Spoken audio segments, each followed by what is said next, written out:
watched a moment the game between Levon, Aronian, and Nodirbek, because right out of the opening, we got a fantastic position after the move knight takes f4. And it really seemed to me that white, that is to say Levon, was pressing. He's looking at ideas of queen takes e6, as well as g6, and checkmate on h7, as well as capturing or landing on e6. I thought that Nodirbek defended geniusly here, h7, h6, knight h5, and you can see the Levon is ready to go bang, bang, bang, bang, bang, and just land on the king side. And yes, this knight g7 actually happened, and bishop h6. I mean, good luck, defending this, but bishop f2. This was a crucial intermezzo, and it's very easy to forget that white is ready to castle.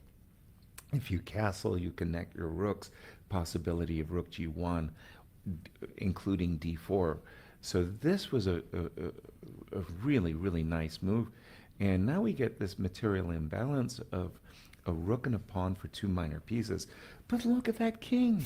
Look at that king on g8, open g-file. I'm sure in his mind that when Levon analyzed this position, he judged it as better for him, rook f1. And now the players, really just, it's about the clock, keeping your nerves.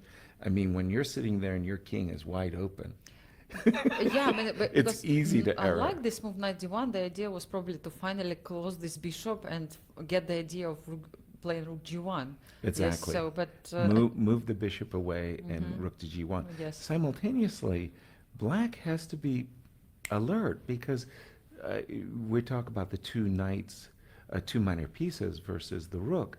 The minor pieces aren't bothering anybody. If I'm white, stay with your knight on c7. Exactly, stay with your knight on d7. We've seen this pattern. Yes, sometimes Leave me rooks alone. can be so powerful even Right. against two pieces.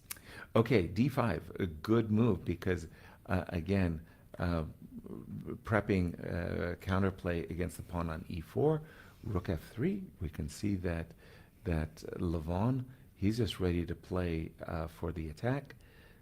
Knight d2 takes, knight takes, and this is where I think the game really gets decided. Suddenly these knights that were on c7 and d7 pop out into play. Knight e4, and we can almost pick up the action as well. Queen f5, and Levon had to get out of this terrifying check On e3, oh on my e3. goodness. I mean, of course, yes, it's a really unpleasant threat. And check this out, b4. Now things are really going in white's favor suddenly. Yes, because maybe some threats like h3 even are in the air. Like Precisely. after king b1, you defended against all the threats, and look at the pieces. Like you told me, Yasser, before, that really knights, they like the squares defended by pawns. Yes, and we don't see any pawn on h7 or f7, so you cannot support the knight. And I mean, h3 probably was a really, really serious threat. And check here. it out, a takes b4. So what Nodirbek is trying to do is, when he plays queen onto the long diagonal, he wants to make sure that, this is what Levon has missed. I wondered what Levon has missed. Queen c1, check, massive threat, and We're still here, yes, and I mean, after this move h3, it seems like things went really, really, really fast. Yes. Yes, and wrong. Crazily enough, we can get knight and bishop versus. Anytime Levon wants, he could go knight to g5 and force that ending.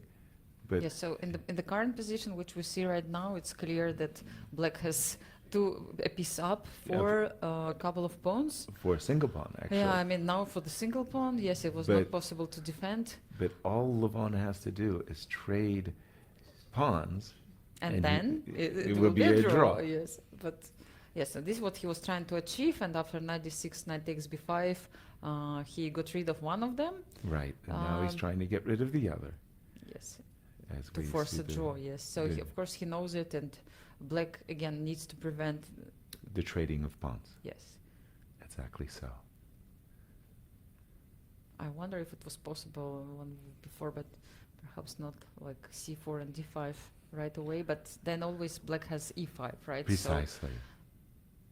So this was the moment that Levon chose to try his best. Now, what Levon can try is to get rid of the knight, king d3, and play for c5 and d5. That way, after e5, you'll have two connected pass pawns. Yeah, so to get some counterplay, yes. Instead, Exactly. if Black will try to avoid this trade, And White he's- could have some counterplay here. Yeah, And I mean, again, they're just playing on increments. Levon, piece down, desperately trying to to, defend. to defend and trade pawns. Oh, that was a good blocking move, that knight d2. That was nice. And that's it. Yeah, Good Levon is game. losing the game, but as we can see, Ooh, judging he from had this big game, chances. it could have been a different Easily, result. easily, Yes, it could have not- flipped that result. Yes, not only for this game, but for the match overall. So this victory was very important for the team of Uzbekistan. Yeah, you might even say that b4 was a desperado that worked. Tell us about the pairings for the next round. Yeah, so the next round is approaching. It's going to be fifth round of Blitz and 9 round overall, including Rapid. Javokhir Sindarov is playing against Wesley So, Nodirbek Abdusattorov against Leinier, Leinier. Dominguez, and so on. Soon we are going to see all the games together with all the players. Absolutely great bird eye view, which shows the team spirit and the composition for the teams. We could see Nodirbek on our screen. How about you, by the way? What's your experience like in team competitions? I mean, Yasser, unfortunately, I've never had the chance to play No, for come Ukrainian Olympic team because that they're so true? strong. I mean, the generation I had and the previous generation and the next generation, they were so strong. And we had like average rating of the team was like 450 always, you know. Right, So it was so 2450, yes. difficult to get into the team. We had so many great players, but I was the lucky one. I saw many Olympiads from the other side as a journalist. Yes, a journalist, so I was like, commentator. still to be part of this great event. I mean, and I really like team competitions because, of course, it feels different and so many people. It's a huge event with 2,500 people and different spirit. We have normally participants from 170 and more countries. Right. Right, so it's a great event for all chess fans to follow. So that's why also this match is so interesting to follow because we don't have that many team events. Thanks God we have more and more. But such a friendly rivalry too. Yeah.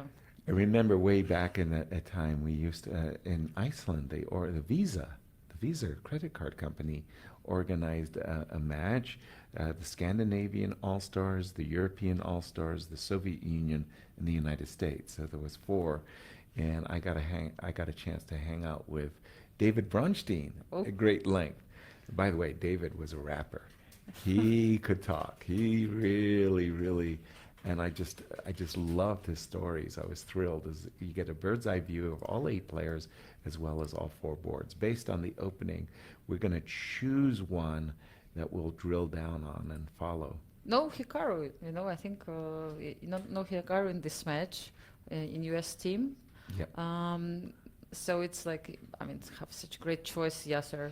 Oh, you fantastic. decide where to go. I mean, Exactly. it's your priority. Well, we've just seen Sindarov start to assert himself. What he did against Hikaru was very impressive, bringing his knight to f4 as this round 9 is underway.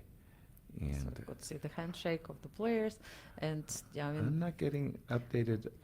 we don't see the moves for the moment, but Okay. here they are. Oh, there we go. Yes, I see e4, e5, and on 3 boards. Right, Yes, and and, Bishop's opening. Levon Aronian maybe borrowing a page from Fabi's book with Queen f3. That was just played earlier. I'm seeing a little anti-Berlin action going on in Leinier's game. Okay, I think we're going to have to pick one. Shall we? Which one? Which one? Yeah, it's really hard to make a choice. Yes, lately we didn't follow Levon so closely. Maybe we'll start from him. Yes. Let's bring up the game between Mukhiddin and Levon Aronian, as it's one of those bishops opening. It's actually, I just thought about it because the Levon is like the oldest participant of the US team. Yes, he is like 43. Yes. And then we have also Mukhiddin, who is only 19. I think he's the youngest player. We can really in the call team, it a clash of generations. Absolutely. Just think about it, like a 25 years difference. Wow. Between those two. Will the experience and advantage of knowledge help Levon? Or will Mukhiddin, who just said that these guys, these old guys, despite their age, they're still doing pretty well. Yeah, yes, he just mentioned it in the interview. Like, will Levon Aronian, despite his age, perform well in this game? A moment ago, we saw a game where Levon literally left his king in the center and eventually walked to the queen side. This game, he takes a completely different and maybe a more objective approach. He castles, and it was just a moment. He was just a move away from being able to play f2, f4 with a considerable advantage, I want to say. He kept the queens on with the move queen f3. With the move f2, f4, I still like white's position, but now I feel like after a7, a5, black equalizes. Usually, you don't want to see this rook posting up on the a6 square. So for the moment, the a6 square is defended, but you rather like to play a5 just to make sure the rook never lands on the square. Knight e2. Clearly, the knight had no future on the c3 square, and now the knight is looking for a greener pastures. Nice square for the knight in much this better position. Square. F5, great outpost square.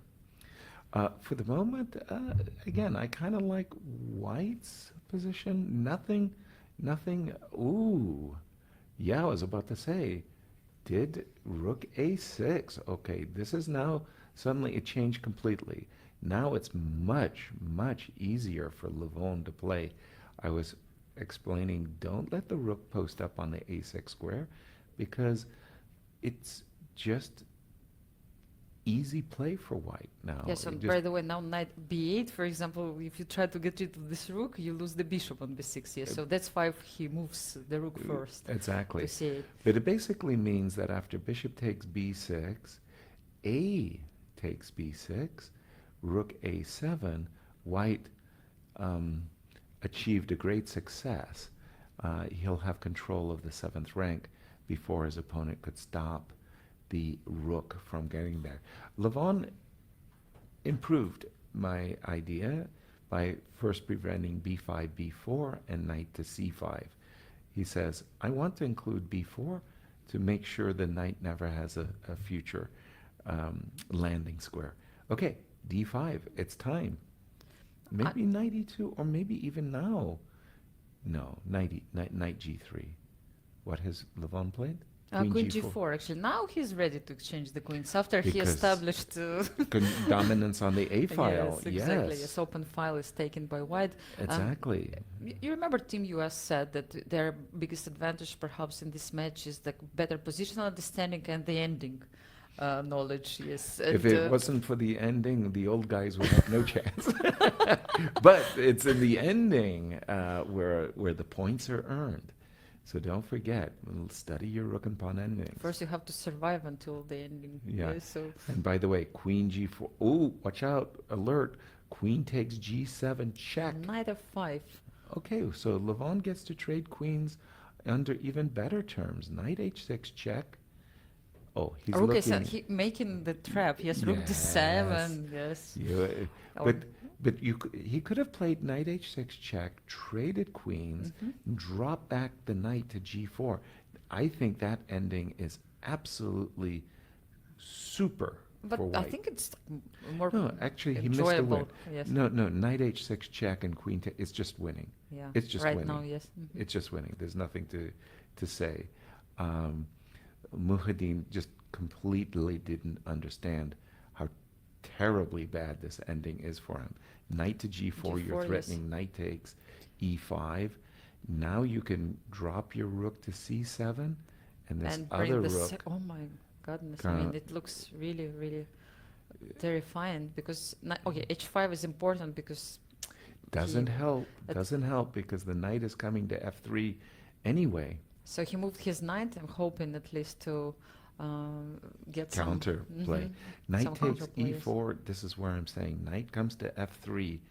And by the way, I think Levon is playing a really, really good game. Knight Okay, f2. Okay. it doesn't matter. There's a Yes, tactic, G5. knight g5, and that's a winner.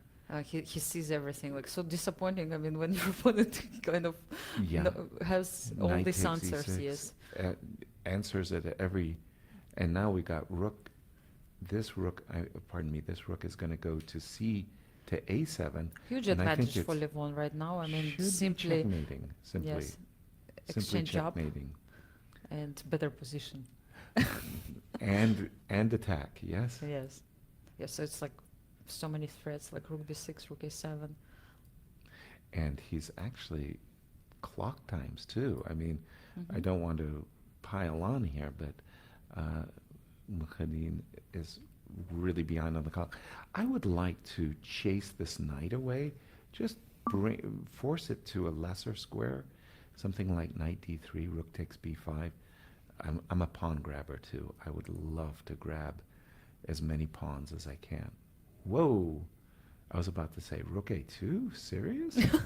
Do you defend the pawn like that? What? Yes. What? Yeah, where rook Rook f3. a2? He's just trying to get this knight on a terrible square. Knight on d1 is a terrible square, by the way. Yeah, you don't have even one square to jump, so rook c2, maybe just given b2 square for the knight. Or Yes, so even the just rook c3 b6. square. Yeah, Okay. quite So sad. there's only one possibility from black side. It's the combination of the moves knight e2 and h4. So rook check. I would, if I'm white, I'm probably playing rook check and h4 here. Yes, in the meantime, Sindarov managed to win the game against Wesley So, and the team of Uzbekistan is leading.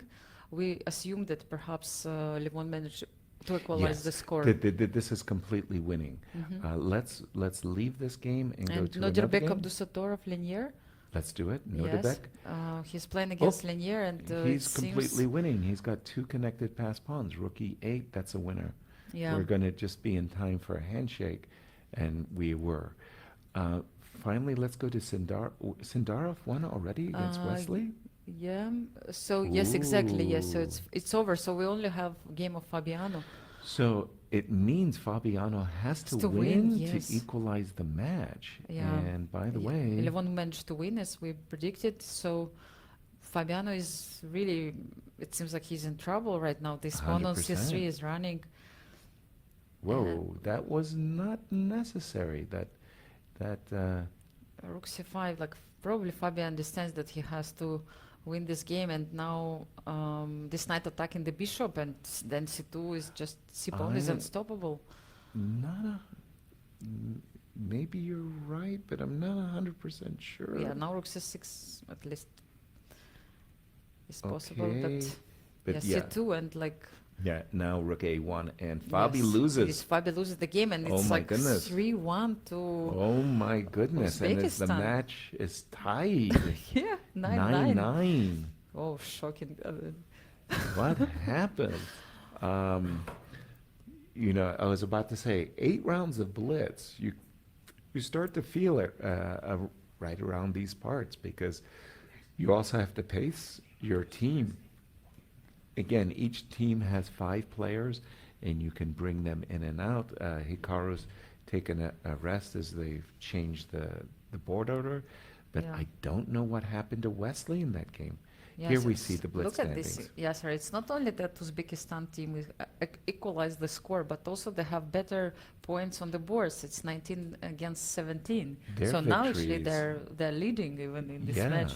their Like- victories have been of the 3-1 variety as opposed to the 2.5, 1.5 variety. And we have Fiona already with Nodirbek, Abdusattorov, all the way to Fiona. Nodirbek, congratulations. You just won your match, your game against Leinier. But perhaps more importantly, Team Uzbekistan won this one 3-1. And just like that, the match is tied. Before we talk about your game, tell us about the match situation and what's happening today. We now tied the match, I guess. I believe it's 9-9. Yeah, I mean, this match is incredibly close. All the games are very interesting. One thing I like about team competitions is, there are no more like boring draws or, everyone is gonna fight, and for sure there will be some interesting games. And also in team competitions, I think, for example, I lost 2 games now, but my teammates is doing very well, and now we tied the match, and we are very excited, and yeah, I think we have great chances. Tell us a little bit about that team. Team Uzbekistan, you've really made it onto that big stage, of course, in Chennai, and now we see the team spirit, we feel the energy. What is it that sets you guys apart in a way? I think we are, first of all, we are good friends. We all know each other since childhood, and we have grown up together. And I think what separates us from the rest teams is friendship and very good team spirit. For example, yesterday we played training games together in the evening, and played bug house, and we had a good evening.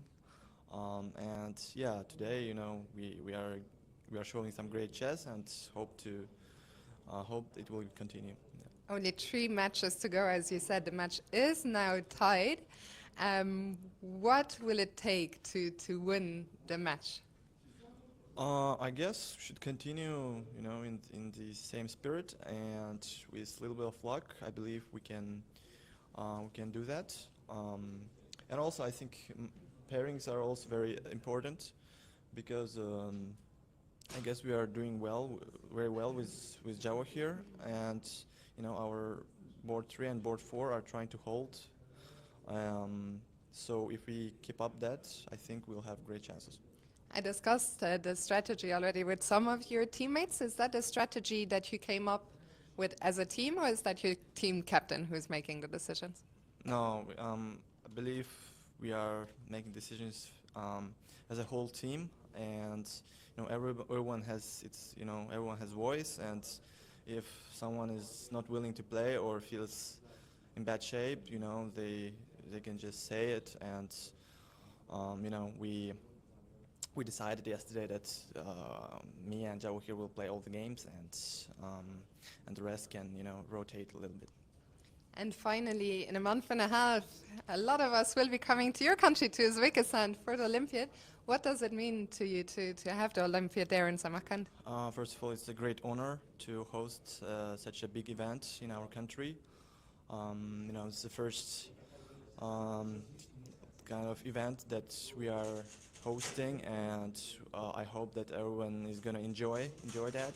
And I'd like to invite all the chess fans and all the spectators to come to visit Samarkand, and I assure that it will be great experience, and they will have memorable moments.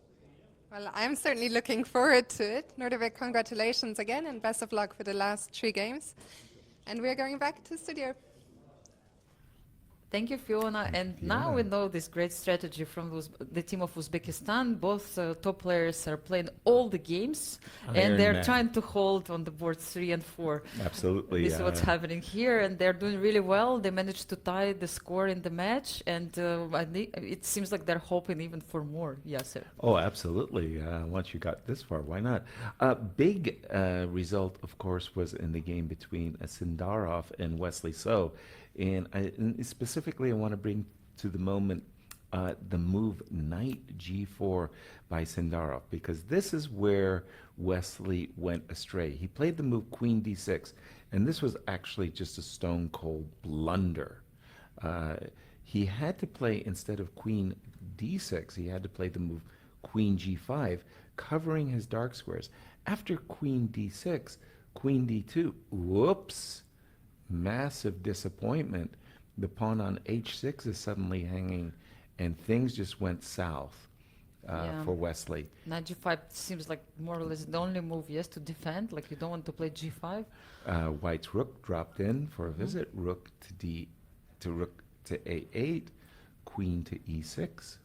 Yeah, so we see the position, like we see the replay of the game, like how it was happening during the round. Perfect. Yes, it seems like Javokhir just actually pushed his clock. his clock and like tried to apologize. Yes, yeah, oops. Yeah. But the problem from Wesley's point of view is he wants to play the move h5, but that will hang his knight on g4, and he marked time with queen e6.